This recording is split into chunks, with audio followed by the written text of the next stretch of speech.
So this is going to be for my SW20 guys. This particular brand of wrap comes very nicely on when it comes to this edge here. So once you pull it to here, it starts to bunch up right here, and you want to pull down and lock it against this edge, and then there'll be lines coming down this way, and then you pull that way and it will all flatten out, and then you can seal it along the edge and squeegee everything out. Now over here I did the same thing, but this particular brand, Vivid, is very thick. This is their old line. I don't know what the new line's like, but you see how even though I did the same thing, when I went to lock it, it's still pulled back with this much ripple. That's because the material is so thick, and when it gets hot, it wants to go back to the way it was. So the rippling effect is because it overpowered the glue, so it's not sticky enough to resist that back pull, and it also faded. So all right, so this time I'm doing the hood last because I just put stuff on it and it could scratch the wrap. But I set myself up by painting these black with a black gloss. I didn't like how the wrap, which is still down there, even though it's Avery top of line wrap, it didn't stick well to non-painted surface. So like, you know, there's Bondo here and this is fiberglass, and there was some, like, a little bit of lifting. I had to put a lot of glue on there to make it stay. But since we're doing a black on chrome theme, I can paint this gloss black, and once I wrap and cut around the black areas, you won't be able to know the difference. Okay, so this bumper takes a little long to set up. First you have to do those little paint, you know, the inlets, or you would have to wrap inside there. But if you did the wrap, then you would have to pre-set the wrap behind that knifeless tape where it's normally black. Here you can see how I laid the tape. You can do a little bit of trimming right there, so it's not too important when you get to like the other parts, but most important is these straight lines right here. You're not going to be able to cut a straight line by hand, so that's what you want to do. Also right here, the inlay also has the knifeless tape all set and ready to go, and you would wrap the chrome over this and then cut it in. Even if it's not chrome, it's highly advisable to do this on a bumper that goes back that far. Your stuff is not going to want to stretch in one piece that far back. So for longevity, this is how you want to do it. And then preferably, if you were doing a wrap on the black part, then you would do this first and then wrap the black piece over it, because the overlap from top to bottom view you won't be able to see. If you do the inside part first, which is easier, and you use less knifeless tape, you could see a seam, because the overlap would be pointing up towards where you're looking at it. So that's how you want to do it there. And then here in a regular wrap that's not chrome, you can probably do this whole thing in one piece. You just have to set yourself up well with the stretch. So like you would stretch really hard this way, so that when it bunches up right here, you can grab it like this and pull up. So I'll show you guys in the next little clip here.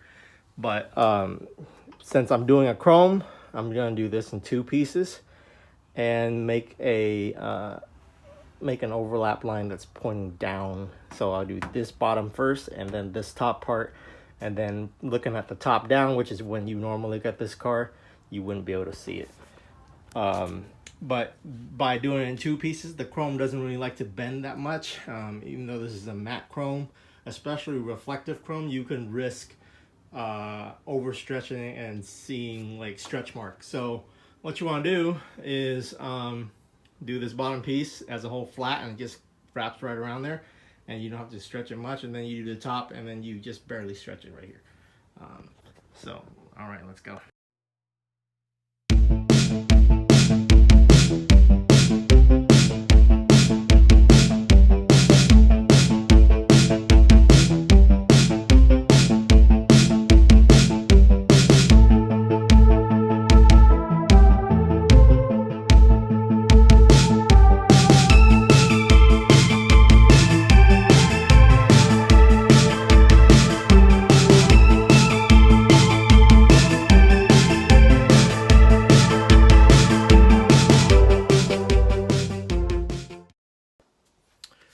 guys, so basically how you wrap a front bumper like this is kind of an easy bumper just because it's so squared, and, and I'm able to do it in multiple pieces. The only nasty part is this bend right here, right? So what you want to do is you want to start from the middle and hinge it. So I started from the middle and hinged all this down and make sure that, you know, it's even on both sides, and then I stretch it right across up until this point right here. Right, I don't really care what happens over here when I get to here, and then I smooth it all out. Right, then I pull it back, as you guys just saw, and made this horizontal. You take your heat gun and then you heat right here. It's very lightly. If you heat too much, the chrome can warp, but anyway, by heating it, it makes it stretchable, and then you stretch this way and you pull back, right? So you make it around the turn, and what you're gonna do is you're setting yourself up with manageable wrinkles, right? So not all wrinkles are bad. Here you got this big wrinkle, this big wrinkle, this big wrinkle, and all these wrinkles right here, right? And then up here, you also have some wrinkles going this way, but that's fine, right? Because once you pull up, watch. So I'm gonna pull up right into this light here. So you pull up and then you push in, and it takes it all the way to where your knifeless tape is, or where your knifeless tape would be. Since this is a light that goes in here, you guys know that two-piece light. It doesn't really matter, and I already painted it black. And then here on these wrinkles, you don't grab the part where it's touching the car. You would just pull up, and then once you pull up, you can use your thumb, reach back there, pull up, let it loose real quick, and then pull up. And then now this part is nice and settled, and I will cut in here with a nice amount of lead, so we can put the light in and then not see any anything. And then here, it's a big wrinkle.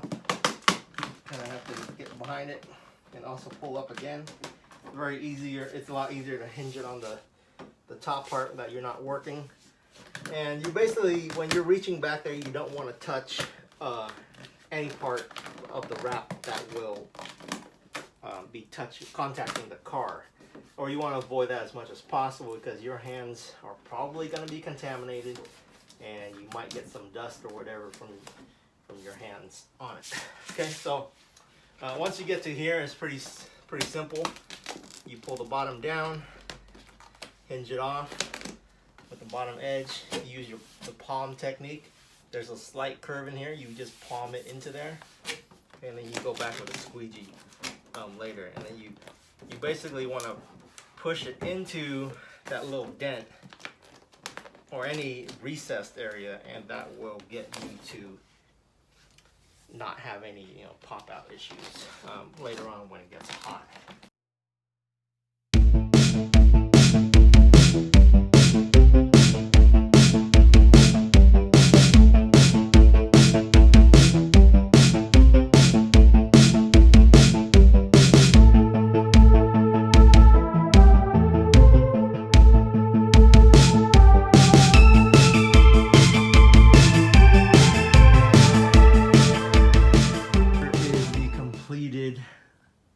Front bumper.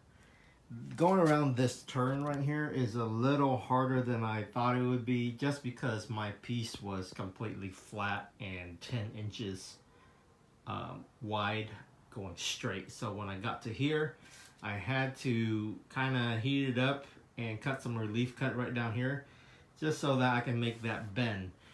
Ideally, what you want to do is get a piece that's not 10 inches wide and wide from here all the way up to here, and you can lay it straight flat across, and then you can just boom, drop it down. No bending around the curve required. I only did it like that because I'm being very conservative on material, and I cut this whole front piece as one long piece that's 30 inches from top to bottom. So I had to use a portion of it down there and a portion of up here. Anyway, that's how you gotta do it.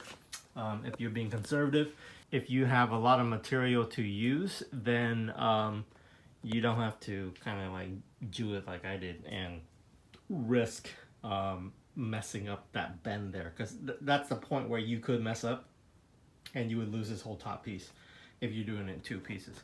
Regularly, if you're doing with, like I said, non-chrome, then you can definitely just do this whole thing in one piece, no problem. Especially in Avery or 3M, but the chrome, I like to baby it a little bit. But anyway, so here are the let's up a little bit there. Here are the cuts with the knifeless tape. Right down here, these are especially clean. Some of the paint did lift off and I had to do a little bit of touch up with a brush, like right there, but you can see that's nice and clean. These are nice and clean cuts along the line of the that portion is wrapped, it's not painted. Only these little ones are painted here. Okay, and then once again the seam is right there, but you have to really be looking for it for you to be able to find it. So that's it for this video. If you guys like what I'm doing here, please hit that like button and subscribe and put the alert on so when I post a new video you can see the next part. I'm going to do a separate video tomorrow on how to do that that side skirt, and then I'll show you how to do the whole side when I flip this car around, and do the back bumper, which is what people are having a really hard time with, and then of course the hood is last.